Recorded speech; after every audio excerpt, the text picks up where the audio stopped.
están? Buenas noches, bienvenidos. Esto es Decisión Libre 2023, el espacio de entrevistas sobre elecciones de Guatevisión y Prensa Libre. Esta noche continuamos con las conversaciones de candidatos a diputados al Congreso de la República y nos acompaña el diputado Álvaro Arzú Escobar. Él está buscando la reelección por la coalición Valor Unionista. Y también el exdiputado Adín Maldonado, que esta vez busca la reelección con la Unidad Nacional de la Esperanza, ambos encabezando el listado nacional. A los dos, buenas noches. Y para realizar esta entrevista nos acompaña el periodista Alex Rojas, él es editor de la Unidad de Valor Agregado de Prensa Libre. Buenas noches, Alex. Buenas noches, Alejandra. Bien, gracias. Buenas noches también, diputado. Buenas noches. Candidato. Buenas noches a todos. Gracias. Bien, la primera pregunta sería, ¿qué análisis hacen, en su caso, diputado Álvaro Arzú, desde adentro del Congreso de lo que ha pasado en esta legislatura? Bueno, muy buenas noches. Muchas gracias por la invitación. Adín, buenas noches. Buenas noches. Realmente ha sido una legislatura muy distinta a la legislatura anterior en la que me tocó estar.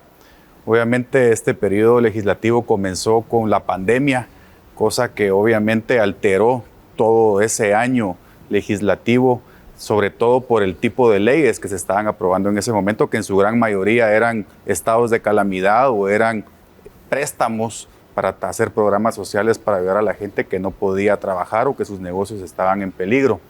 Ese año fue casi perdido legislativamente, le diría yo. Y luego, a partir del segundo año, se comenzó a dar una dinámica en donde desde el gobierno se armó una especie de alianza legislativa en el Congreso y desde ese año para acá, realmente lo que ha sucedido es que lo que existe en el Congreso de la República es una agenda legislativa dictada desde el gobierno, en donde una serie de bancadas han convivido para aprobar esa agenda legislativa. Es una legislación en donde realmente ha habido poco debate, ha habido poca propuesta.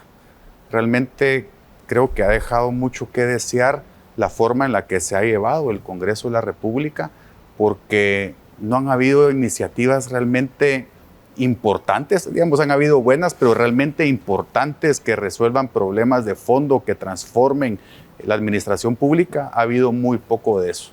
Pero ¿usted cree entonces que con esto se identifica como diputado de oposición? Usted ahorita está con la coalición, pero vamos, usted fue electo como unionista. Claro. ¿Se identifica como oposición? ¿Cuál es el papel que ha jugado en esos 3 años? La bancada unionista, y no solo de esta legislatura, sino que todas las anteriores, siempre hemos sido diputados que cuando estamos de acuerdo con algo lo apoyamos y cuando no, no. Es decir, no pertenecemos a una alianza o no pertenecemos a un grupo opositor que se opone a todo porque políticamente eso es lo que les dicen que tienen que hacer. Nosotros analizamos voto por voto, iniciativa por iniciativa y vamos tomando nuestra decisión en base a ello. Por ejemplo, yo le puedo decir, yo la última vez que vi o hablé con el presidente Yamatei fue a finales de 2020. Y yo a las reuniones que arman de la alianza oficialista, a mí no me invitan desde hace 2 años y medio. ¿Y por qué cree entonces que otros realmente diputados...? Yo le diría que pertenecer a esa alianza, no. Que si soy una bancada opositora que se opone a todo, tampoco. Nosotros hemos apoyado ciertas cosas que creemos que son buenas y nos hemos opuesto a otras que consideramos que no. ¿Por qué cree que otros diputados de oposición sí señalan a su bancada de ser parte de una alianza oficialista? Bueno, porque estamos en campaña, obviamente. Pero eso lo dicen desde antes de la campaña, por ejemplo, ¿no? En ese primer año, por ejemplo, donde se critica mucho que los préstamos y los estados de calamidad, pero todos fueron aprobados de forma unánime. O sea, los que se dicen hoy que son opositores y esto y lo otro, ellos apoyaron también todos esos decretos. Entonces, obviamente es muy conveniente meter a todos los que no piensan como uno dentro de un mismo cuchumbo, pero la realidad es de que nosotros como bancada unionista votamos iniciativa por iniciativa y vamos tomando las decisiones conforme vamos viendo lo que está en la agenda. No estamos comprometidos con una alianza, ni tampoco estamos en una postura donde nos oponemos a todo, porque eso sería sumamente irresponsable. ¿Qué dice el exdiputado Adín Maldonado? Porque usted es parte ahora de un partido político al que también se le señala de ser parte de esta alianza. Hola, buenas noches, Álvaro, diputado, a ustedes, a Guatevisión por la entrevista, muchas gracias. Pues mire, acá en Guatemala y en cualquier parte del mundo, los congresos son entes políticos, en donde es un juego de números para poder aprobar las diferentes iniciativas que son en beneficio de la población. La UNE ha apoyado todo aquello que ha considerado que es bueno para el país. Venimos de una época muy complicada por el tema de la pandemia, posteriormente el tema de las tormentas Zeta y Iota. Hemos apoyado temas económicos como la ley de leasing y así, temas que consideramos que son importantes. Con considerar que uno apoya ciertos temas, no necesariamente es que uno tenga una alianza, sino que simplemente son los temas que son importantes para el país. ¿Usted también niega esa alianza? Es que mira, aquí el tema es de que aquí todo el mundo quiere señalar, todos quieren, lo único que hacen es criticar, pero también para poder proponer una iniciativa de ley y que la iniciativa de ley pase en el Congreso de la República, pues se necesitan mayoría calificada, mayoría absoluta para que pueda pasar. Uno de los señalamientos que se hace a los dos partidos es que aceptaron esta alianza a cambio de poder postular a sus candidatas a la presidencia de la República. ¿Qué dirían ante ese señalamiento? No, diría que es absolutamente falso. Le vuelvo a decir, yo no pertenezco a ninguna alianza oficialista. Como le dije, yo la última vez que hablé o vi al presidente Yamatei fue a finales del 2020. No participo de las reuniones de la alianza, no participo yo de la construcción de la agenda, sino que yo llego a jefes de bloque y ahí me entero qué es lo que se va a proponer en agenda y hacemos nuestras propias propuestas, a veces aceptan y a veces no. Yo creo que hay que hacer los comentarios y dar las opiniones en base a los hechos. O sea, por ejemplo, el día de ayer en el Pleno había una iniciativa en donde se busca reformar todo el sistema de clases pasivas del Estado. Ahí todo el Congreso estaba de acuerdo. Incluso los que dicen ser opositores acérrimos del gobierno estaban a favor de esa iniciativa de ley. Entonces yo pienso que hay que analizar cada una de las votaciones, ver cómo hemos votado, cómo no hemos votado en algunas ocasiones y de esa forma emitir los comentarios. Adím, escuchemos la opinión de él sobre esto. Pero sobre todo acotando de que usted ya estuvo del lado de oficialista, usted fue diputado electo por FCN Nación, fue y ocupó incluso una presidencia muy importante, la Comisión de Finanzas. O sea, estuvo en el lado oficialista y tuvo que hacer alianzas. ¿Cómo es ese rol desde ese lado donde usted estuvo y se desempeñó como diputado? A ver, mire, yo creo que que aquí hay que analizar caso por caso. Yo cuando fui diputado y fui presidente de la Comisión de Finanzas, en ese año no se aprobó el presupuesto general, no se aprobó ningún préstamo, a pesar de que en la comisión se aprobaron los dictámenes para esas diferentes iniciativas que contemplaban los préstamos. Entonces, no es que uno venga y que pueda generalizar de que solamente por ser diputado oficialista o no, toda la agenda legislativa va a pasar. Aquí lo que hacen aquellas personas que tienen poca representatividad es simplemente agarrar el micrófono y señalar solo lo malo, aunque tengan la paja en el ojo. Entonces, es complicado hacer ese tipo de señalamientos y como le repito, aquí hay que hacer un análisis de cada caso, de cada cosa que fue aprobada en el Congreso de la República, porque como le vuelvo a repetir, el Congreso de la República es un ente político y si un partido político tuviera mayoría, pues no tiene necesidad de hablar con otros partidos. No es que se permita, sino que incluso creo que es necesario, por lo que entiendo, las alianzas políticas que se deben haber. El problema pudiera ser cuando las alianzas pasan de lo político a alianzas donde hay diputados que se dice que ni siquiera conocen las iniciativas porque van a votar y no saben por qué votar porque se les dicta un voto. O sea, se acabó, ustedes hace un ratito, se acabó la discusión, se acabó el debate parlamentario porque llegan propuestas y pasan. Esas alianzas, ¿dónde terminan de ser alianzas políticas y ya empiezan a ser alianzas, no sé, de mercado, alianzas oscuras, alianzas bajo la mesa? Yo creo que precisamente ese es el problema. Yo no veo mal que se hagan alianzas o que se hagan negociaciones dentro de la legalidad, obviamente, políticas en el Congreso, porque ninguna bancada tiene 81 diputados. Es decir, para llegar a aprobar alguna iniciativa de ley se necesita el voto de otras bancadas. Y muchas veces lo que se hace es, por ejemplo, mira, quiero aprobar esta iniciativa, y viene usted y me dice, ok, yo te apoyo, pero yo también quisiera que me apoyaras a mí con esta otra. Entonces se hace una negociación política de apoyo, claro, siempre y cuando se esté de acuerdo con lo que se esté aprobando. Otra cosa es decir, yo te pago para que votes. Eso sí es, obviamente eso es ilegal, es inmoral. ¿Ha pasado en el Congreso eso? Me imagino que sí. Me imagino que históricamente sí ha sucedido eso. Como le digo, en nuestro caso, nosotros analizamos cada una de las iniciativas que están agendadas y tomamos nuestra decisión basadas en nuestro criterio, si estamos de acuerdo o no estamos de acuerdo con lo que se está proponiendo. Y muchas veces podemos decir, miren, la iniciativa no está mal, pero hay que hacerle algunos cambios. Por ejemplo, entonces se proponen enmiendas y entonces uno busca que se aprueben las enmiendas y condiciona también su voto a que se aprueben las enmiendas para que uno pueda estar de acuerdo con lo que se está aprobando. Diputado, candidato, ¿por qué siempre se habla de prebendas y negociaciones bajo la mesa, pero poco se conoce de casos específicos? Incluso ustedes mismos como parlamentarios pues lo mencionan constantemente, otros diputados de oposición. ¿Qué pasa con eso? Lo que sucede es de que uno no es el Ministerio Público, uno no es la Contraloría General de Cuentas. Yo creo que cada institución tiene su rol que jugar en el Estado, digamos. Uno se entera de cosas, pero a los que no nos prestamos a eso, yo no tengo evidencias que le pueda mostrar una fotografía o un video porque yo no participo de ello. Pero que si sucede, me imagino que sí, se escucha mucho que sí, pero yo creo que al final de cuentas no es un tema del Congreso, no es un tema institucional, sino que es un tema individual de cómo cada diputado ejerce su función, qué valores y qué principios tiene cada diputado, si se va a prestar a ese tipo de cosas o no se va a prestar a ese tipo de cosas. Por lo menos en mi caso, yo soy una persona que estudié ciencias políticas en la universidad, tengo una maestría en política económica porque yo quiero hacer una carrera política. Yo no llegué al Congreso ni me metí a la política porque quiero hacer negocio de ello. Gracias a Dios no necesito eso. No me ambiciona a mí el dinero, a mí me ambiciona trabajar por el país y para eso me preparé. ¿Qué dice el candidato Adín Maldonado? Pues mire, yo creo que acá el tema y mucho parte de que muchos diputados llegan al Congreso de la República y no tienen una ruta clara.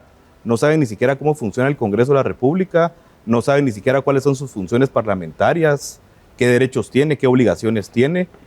Y cuando uno es minoría y cuando anda prácticamente en el aire en el Congreso, lo más fácil es agarrar cualquier tipo de bandera, subirse en cualquier ola y hablar lo que caiga, aunque no tenga fundamento para hacerlo.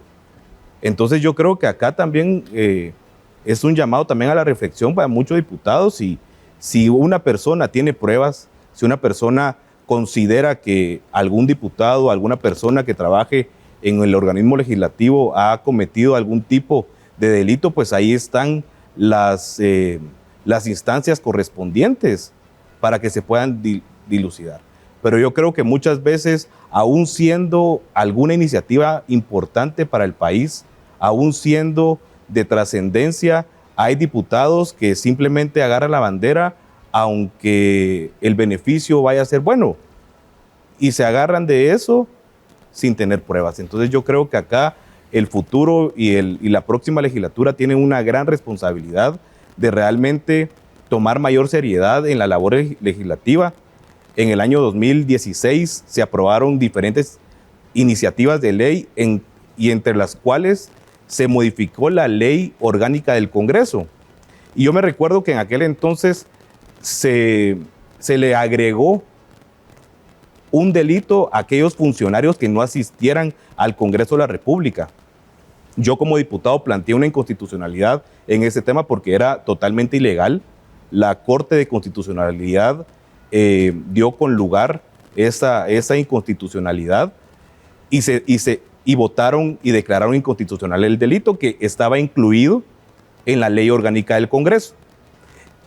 Yo entendía en ese momento cuál era el fin o el espíritu de los diputados, y habían diputados que decían aquí nos tenemos que hacer respetar, y ahora lo que yo veo es que más que hacerse respetar, pues hacen una labor prácticamente de actores de televisión que van a las diferentes instituciones públicas, y la Corte de Constitucionalidad, que estaba viendo hace poco, que emitió una resolución en donde prácticamente le quita toda la potestad legislativa al diputado.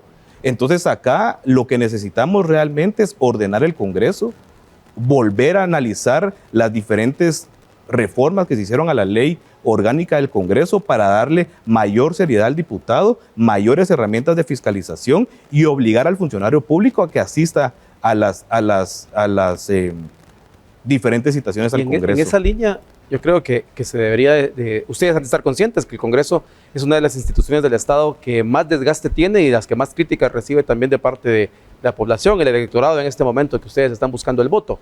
¿Cómo llevar y cómo hacerlo, convencerlos de que el Congreso no es un lugar donde se está mercadeando con la política y donde no hay alianzas perversas, sino que hay gente que está comprometida con esa responsabilidad de legislar por el país? Mire, el Congreso tiene una desventaja en comparación con el resto de las instituciones. Y la desventaja es que el Congreso es una institución que está conformada por 160 diputados.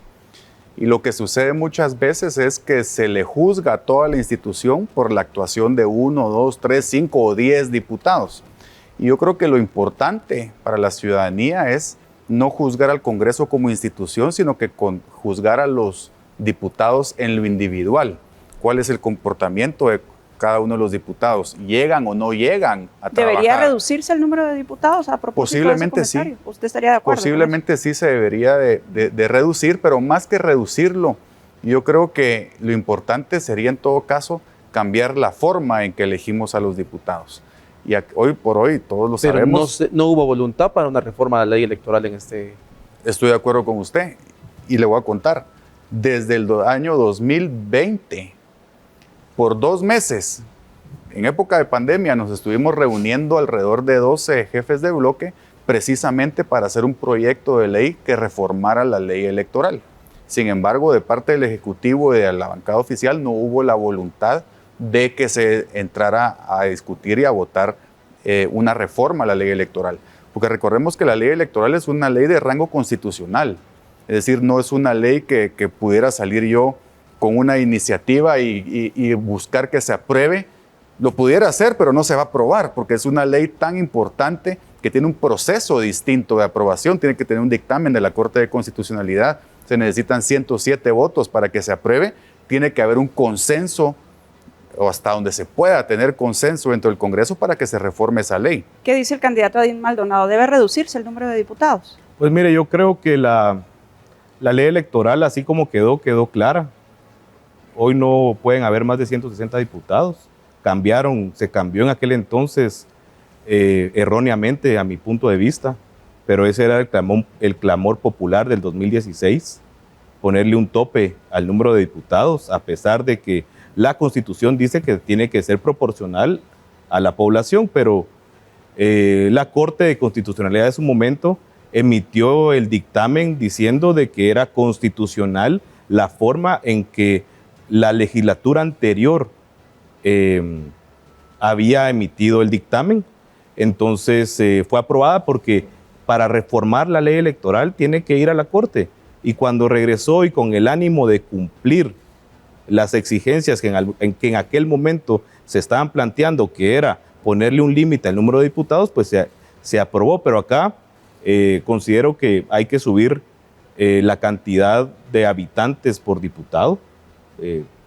Se podría hacer una evaluación. Esa es la modificación que usted se podría evaluar para poderse reducir un poco el número de diputados, pero considero también de que con el número con el que estamos actualmente es un buen número para poder gobernar. Ya irnos a más de 200 diputados sería ingobernable el país. Bien, tenemos que hacer la primera pausa en Decisión Libre 2023. Gracias por su sintonía. Hoy estamos conversando con un diputado que busca su reelección y un exdiputado que también está buscando regresar al Congreso de la República, ambos en la casilla 1 del Estado Nacional. Ya volvemos. Gracias por su sintonía. Continuamos con las entrevistas a candidatos a diputados al Congreso de la República. Esta noche nos acompaña Álvaro Arzú Escobar. Él es diputado del Congreso de la República y busca su reelección por la coalición Valor Unionista. Y también nos acompaña el exdiputado Adín Maldonado. Él busca regresar al Congreso por la Unidad Nacional de la Esperanza, ambos encabezando el listado nacional. Para continuar con esta entrevista me acompaña el periodista Alex Rojas. Vamos a continuar entonces en este segmento también con una serie de iniciativas que pasaron por la agenda legislativa, la actual legislación. Y pues algunas fueron archivadas, otras están en alguna fase de debate, pero el objetivo es fijar su postura y conocer su perfil. Entonces vamos a empezar en este momento. Alex, vamos con la primera. Vamos. La ley para la protección de la vida y la familia. Diputado Arzú. Esa ley, recuerdo que fue aprobada, pero fue vetada por el presidente Giammattei. Estamos hablando de la misma. Sí. Esa ley tiene cosas muy importantes con las que yo estoy absolutamente de acuerdo. Por supuesto, estamos de acuerdo con proteger la vida, la familia, estamos en contra del aborto, creemos en el matrimonio entre un hombre y una mujer. Sin embargo, recuerdo que también tenía algunos problemas la iniciativa y fue la razón por la que el presidente Giammattei al final la decidió vetar. Candidato Adín Maldonado. Pues mire, yo creo que esa iniciativa, yo no soy parte de esa legislatura, pero en el sentido de que hay muchos temas que están ahí expresados en esa iniciativa que vetó el presidente y que pues no sé cuáles fueron realmente las razones. Fue la misma bancada de él la que promovió ese tema. Posteriormente hizo una gran fiesta ahí enfrente del Palacio para que el otro día, pues, de manera sorpresiva la haya vetado. Entonces, realmente creo yo que no entendemos y no entiendo yo cómo él, a través de los diputados que él controla en el Congreso, pues en todo caso no se hubieran prestado a promoverla en el Congreso.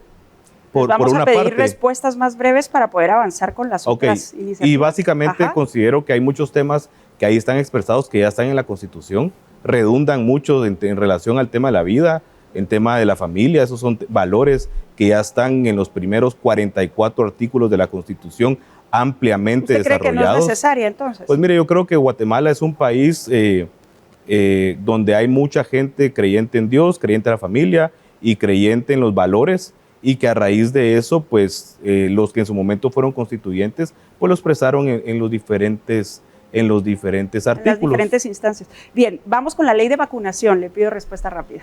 Bueno, esa es otra ley que fue vetada por el presidente de la República y tenemos que aclarar que no es una ley de vacunación de COVID, sino que es una ley de vacunas. En general de vacunación.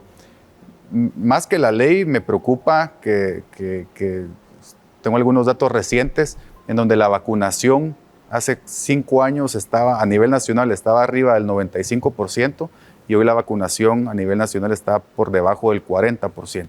Y la preocupación de eso es que puedan volver a surgir enfermedades que ya habían sido erradicadas en Guatemala, pero no es un tema de ley, sino que es un tema de mala gestión del Ministerio de Salud. ¿Qué dice el candidato Adín Maldonado? Pues mire, yo creo que aquí mucho parte de la labor del Ministerio de Educación y el Ministerio de Salud. Este es un tema eminentemente de voluntad política del presidente en relación a dar a conocer los diferentes programas de salud y los diferentes programas para cada vacuna que tiene que tener un niño durante toda su vida. Entonces considero que al final esa es una iniciativa que en realidad lo tienen que aplicar en la práctica desde el organismo ejecutivo y no a través de una ley querer obligar a la gente a que se vacunen. Es correcto. Entonces se tiene que darle a conocer a la persona qué es la vacuna, cuáles son las razones por las cuales se le tiene que vacunar y respetar también la libertad de la persona en relación a que si se quiere o no vacunar. Pero todo parte de una buena información, una buena campaña y empezar desde las escuelas y el Ministerio de Salud. Ahora vamos, las reformas a la ley de contrataciones del Estado. Bueno, hay varias iniciativas en ese sentido, no solo hay una. La replanteamos, ¿es necesario que se aborde en el Congreso una reforma a la ley de contrataciones? Sí, por supuesto. Lo que es más, yo pienso que hay que hacer una nueva ley de contrataciones. La ley de contrataciones del Estado fue creada en el 1992, si no me equivoco, y fue pensada para la contratación de obra pública. No fue pensada para la contratación o alquiler o adquisición de medicinas o de textos escolares, y está enfocada la forma de contratar solo para obra pública. Yo creo que hay que hacer una nueva ley de contrataciones que le cambie la visión a la ley.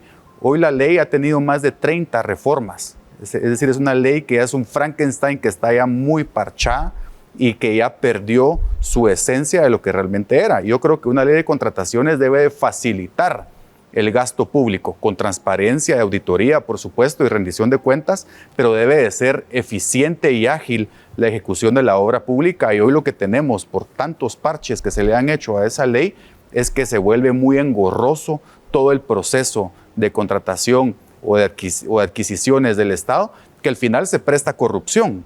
Porque yo sí pienso que una de las razones principales de la corrupción en nuestro país es la sobreburocracia y la sobretramitología que hay para llevar a cabo un proceso. ¿Qué dice el candidato Adín Maldonado? Pues mire, dentro de la propuesta legislativa de la Unidad Nacional de la Esperanza está proponer una nueva ley de contrataciones del Estado.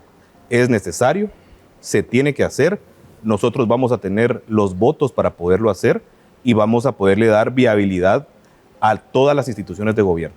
Esta ley, en aras de la transparencia, muchos diputados en el pasado lo que han hecho sin ser técnicos en la materia es prácticamente entorpecer la forma en la cual se puede contratar, con muchas justificaciones por todos los temas de corrupción que han habido, pero que también es necesario poderla reformar para, primero, garantizar la transparencia, segundo, hacer una verdadera ley de contrataciones que atienda a las necesidades de cada cosa que se vaya a contratar, porque no todas las formas de contratación que necesita el Estado tienen que tener una misma lógica, una misma forma. La forma en la que las municipalidades contratan no es la misma que el Ministerio de Salud, no es la misma que el Ministerio de Comunicaciones. Entonces, acá es, primero, reformar y plantear totalmente una nueva iniciativa. La iniciativa actual realmente es un desorden total lo que esa ley representa. Han habido muchísimas reformas a ese decreto. Entonces yo creo que hay que también ponernos un poco serios y ya plantearse los próximos diputados a que hagamos una nueva ley de contrataciones. ¿Qué dicen de la ley para la aplicación del recurso de gracia o indulto a la pena de muerte?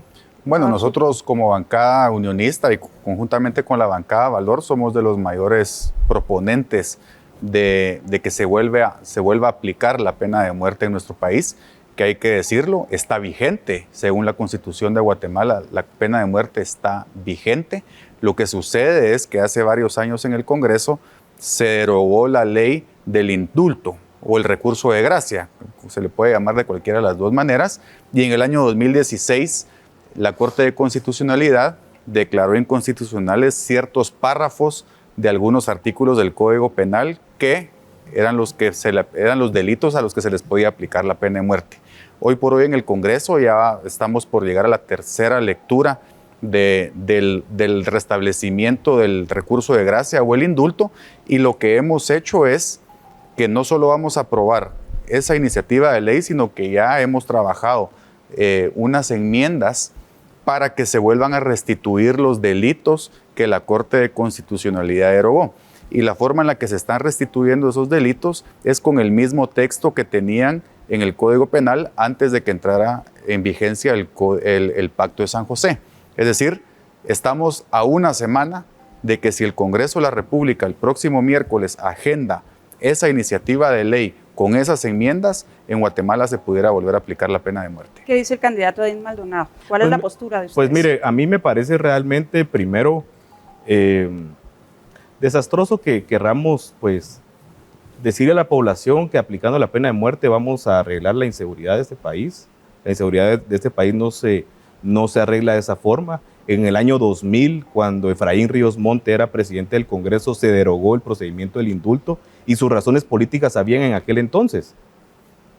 En relación a las relaciones internacionales que tiene Guatemala, hoy, en el 2023, queremos venir a quererle mentir a la población que aplicando la pena de muerte. También tenemos que considerar que van a haber sanciones internacionales en relación al tema de la aplicabilidad de la pena de muerte. Eso no significa que la pena de muerte no esté vigente en Guatemala. La pena como tal está vigente. Lo que no existe es un procedimiento de indulto que al final acá o derogamos la pena de muerte o se aprueba el tema del indulto, pero ese es un tema que hoy por hoy está en manos del Congreso de la República y serán los diputados los que actuales, los que en todo caso determinarán, y nosotros como próxima bancada, en donde si no se aprueba, pues determinaremos si es necesario la aprobación o no en la próxima legislatura. Es decir, Pero ustedes no lo en este tienen momento, definido. Se está discutiendo todavía. En este Nosotros momento no nos la UNE vamos a prestar a este juego de simplemente venir y querer engañar a la gente diciendo que aplicando la pena de muerte vamos a arreglar la inseguridad del país. Tampoco no vamos a señalar que fue en el año 2000 que Ríos Montt, con esa legislatura donde tenían mayoría parlamentaria, derogaron el procedimiento del indulto. Y como le vuelvo a repetir, acá tenemos que ser serios, tenemos que ser políticos maduros y determinar que también las acciones que nosotros como políticos vamos a tener van a tener sus consecuencias. Y ese tipo de consecuencias también la gente las tiene que conocer. Entonces, nosotros Pero me llama la atención cuando dice que lo están discutiendo aún. ¿Quiere decir que existe la posibilidad que sí lo apoyen a futuro? Es como le repito, realmente la pena de muerte es un procedimiento que está establecido en la Constitución. ¿No votará la UNE entonces si el miércoles, como decía el diputado Arzu Escobar, Miren, nosotros todavía no hemos visto cómo va a estar la agenda de la próxima semana. Esta semana estuvo en la agenda, se lo pregunto, ¿esta semana iban con instrucción de votar la bancada de la UNE? Pues mire, yo no soy jefe de bancada de la UNE. Es candidato de la UNE, o sea, una bancada que tendría una... Y en este momento, para que ese tema pase, necesita no solamente los votos de la UNE. ¿Hay una congruencia en esta bancada de la UNE con la que podría haber eventualmente en el próximo periodo? Pues puede ser que no. O sea, es un tema que, como le repito, lo estamos discutiendo. Yo lo que no quiero caer, puede ser cualquiera de las dos cosas. Yo lo que no quiero caer en este momento es en venirle a mentir al pueblo, en venir a mentir a las personas que confían en el partido. Nosotros queremos ser serios, si vamos a dar una postura, la vamos a mostrar de verdad y no a medias tintas. Entonces, en ese sentido, pues como les repito, se está analizando. Creemos que ahorita las bancadas se están aprovechando del tema. Ahí apareció el candidato oficial hablando del tema, agarrando la bandera de la pena de muerte. Entonces creemos que no es el momento en esta ¿Usted coyuntura cree que se está utilizando política. como bastión político? Exactamente. Con esto no le estoy diciendo que a nivel personal pueda yo creer sí o no a favor de la pena de muerte. Lo que le estoy diciendo es que la decisión tiene sus consecuencias políticas y que creemos que en este momento político electoral las propuestas lo están haciendo con el único objetivo de conseguir votos. A mí me gustaría saber en una palabra cada uno la ley electoral. Yo solo, porque aquí ya se generó un poco de debate, porque siempre el tema de la pena de muerte es algo que levanta muchas pasiones.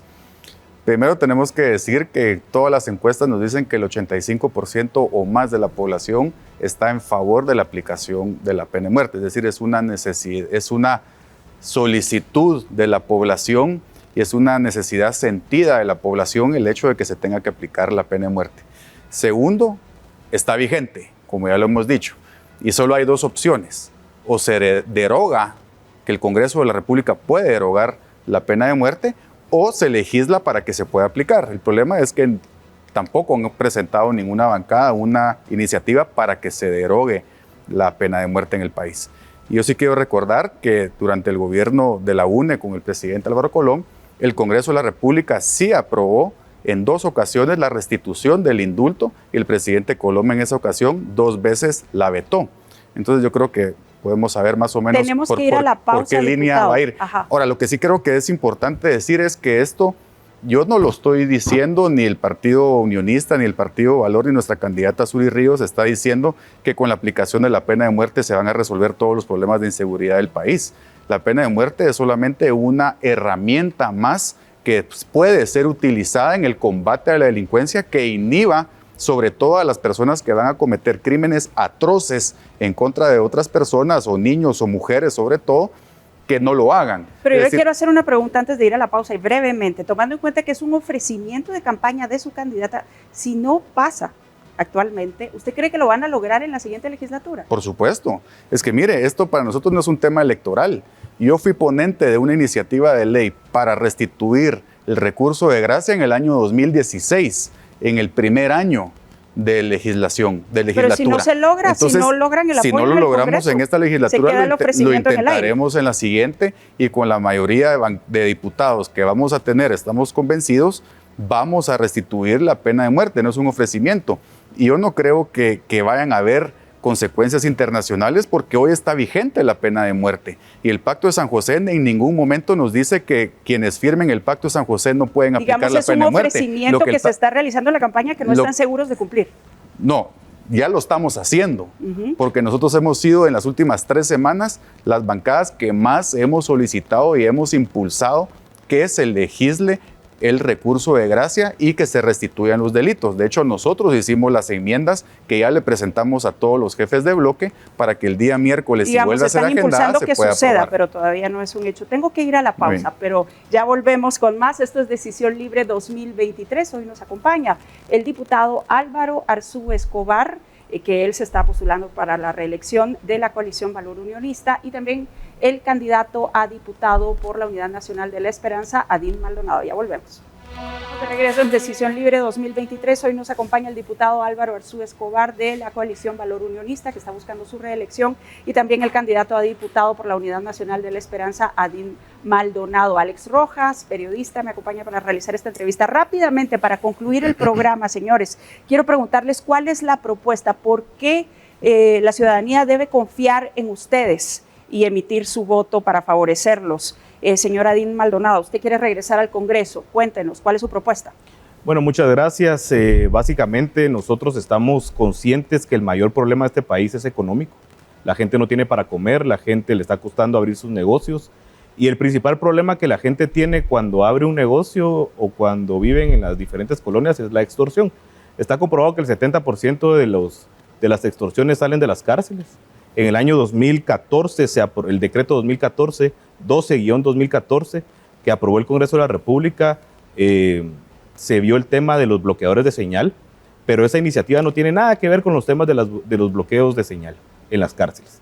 Nosotros estamos planteando hacer una iniciativa totalmente nueva que atienda no únicamente a los bloqueadores de señal, sino que también al ingreso de fibras ópticas, cables coaxiales y cualquier tipo de comunicación entre los privados de libertad y el exterior, para que así podamos no solamente terminar con las extorsiones, que es el 70%, sino que todos los diferentes crímenes que se arman a lo interno de las diferentes cárceles. Eso por un tema. Por el otro tema, estamos planteando la aprobación de la ley de competencia con el objetivo de que bajen los precios, especialmente de la canasta básica, que haya más competitividad en el país. Y asimismo estamos planteando dentro de nuestra agenda económica la reforma a la ley del IUSI. Estamos planteando que regularizar la tarifa al 2 por millar. Actualmente la gente paga casi una renta de casa en temas de IUSI. Entonces queremos que la gente duerma tranquila, que puedan hacer sus negocios de compraventa sin estar simulando precios. Creemos que la tarifa del 9% que actualmente pagan es injusta, no atiende las necesidades económicas de la población guatemalteca. Entonces creemos que para dinamizar la economía la tenemos que dinamizar en todas las áreas en todas las áreas. Estamos planteando también reformar la ley de alianzas público-privadas para, primero, encontrar mayor fuente de financiamiento, que el Estado tenga otra fuente de financiamiento para poder hacer todo aquello que el Estado no lo puede hacer, o porque no tiene los recursos o no tiene el conocimiento. Entonces, hoy por hoy tenemos una ley que, si bien existe, pero que no se está aplicando. Consideramos que no todo tiene que llegar al Congreso para poder hacer este tipo de proyectos e incentivar que no solamente sea infraestructura, sino que sea todo tipo de construcción que necesite el Estado. Vamos a darle la palabra ahora al diputado Álvaro Arzú. ¿Cuál es su propuesta? Bueno, nosotros como bancada unionista siempre nos hemos enfocado mucho en todas las leyes que tienen que ver con el desarrollo económico, la generación de empleo, porque creemos que primero el mejor programa social es un empleo, porque es la única solución que tienen las personas a largo plazo de tener una vida digna y de cuidar de su familia. Nosotros estamos apoyando a nuestra candidata presidencial, Zudy Ríos, y ella ha presentado un plan que se llama Plan 440, que es un plan en donde en 4 años se buscan sentar las bases de desarrollo para los próximos 40 años. Obviamente tenemos todo un listado de iniciativas de ley que queremos presentar, algunas nuevas, algunas reformas. Le puedo mencionar algunas. Por ejemplo, ella está planteando, y la bancada unionista y Valor estamos planteando, hacer reformas a la ley del ISR en un programa que se llama Obra por Impuesto, en donde las personas que pagan ISR, en lugar de entregar el dinero al gobierno, el gobierno puede sacar un abanico de proyectos que se van a construir y la persona que va a pagar ese impuesto puede contratar incluso directamente la construcción de esa obra sin que tenga que pasar por el gobierno. Obviamente con estándares de calidad, con estándares de auditoría, de transparencia, con la Contraloría General de Cuentas auditando todo ese proceso, pero de esa manera vamos a evitar que ese dinero entre al gobierno y que sea utilizado en otras cosas, sino que de esta manera vamos a lograr que las personas que pagan sus impuestos puedan invertir directamente en la construcción de una obra.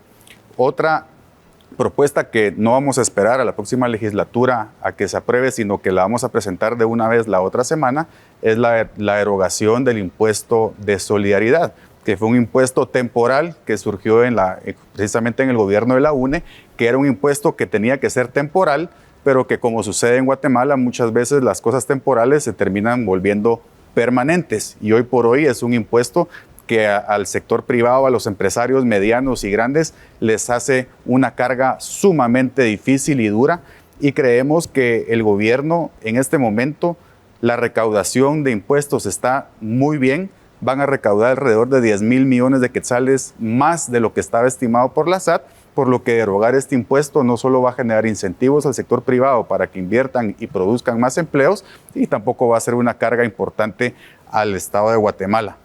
Estamos hablando también de la ley de infraestructura vial, que creemos que es una ley que se debe de aprobar porque lo que hace es que cambia toda la forma en la que se contrata la obra pública vial, hace nuevos contratos, cambia la forma tradicional en la que se está haciendo hoy por hoy la contratación de la obra pública, que está más que comprobado que no ha funcionado porque nuestra red vial está absolutamente destruida, y creemos que de esta forma vamos a lograr no solo expandir de una forma exponencial nuestra red vial, sino que vamos a poder generar cientos de miles de empleos. Tengo 2 minutos, tengo que interrumpirlos para hacer una pregunta rapidísima, por favor. ¿Creen ustedes que van a lograr el apoyo suficiente desde sus bancadas para llevar a la realidad estas propuestas? Brevemente, en una oración, diputado Arzú. Bueno, definitivamente ese es el compromiso y por eso es que hacemos un llamado a todos los guatemaltecos de que en esta próxima elección piensen muy bien su voto, que piensen por quiénes quieren tener en el Congreso de la República, a quién quieren tener en la Presidencia de la República,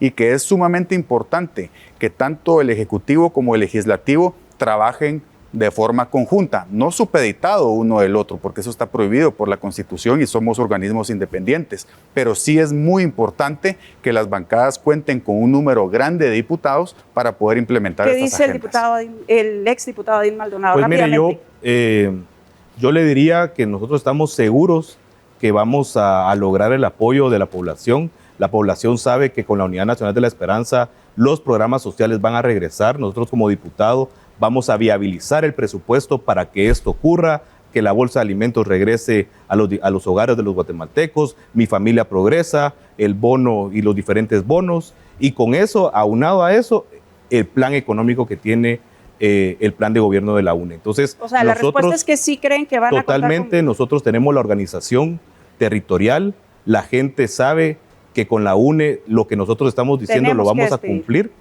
y vamos a tener la mayoría parlamentaria. Bien, pues, señores, muchas gracias por habernos acompañado esta noche. Esto es Decisión Libre 2023. Hoy estuvimos conversando con el diputado Álvaro Arzú Escobar, que busca la reelección por la coalición Valor Unionista, y también con el ex diputado Adín Maldonado, que busca regresar al Congreso encabezando el listado nacional de la UNE. Alex Rojas, buenas noches. Buenas noches, Alejandra. Buenas noches a ustedes, que descansen, buenas noches. Muchas gracias.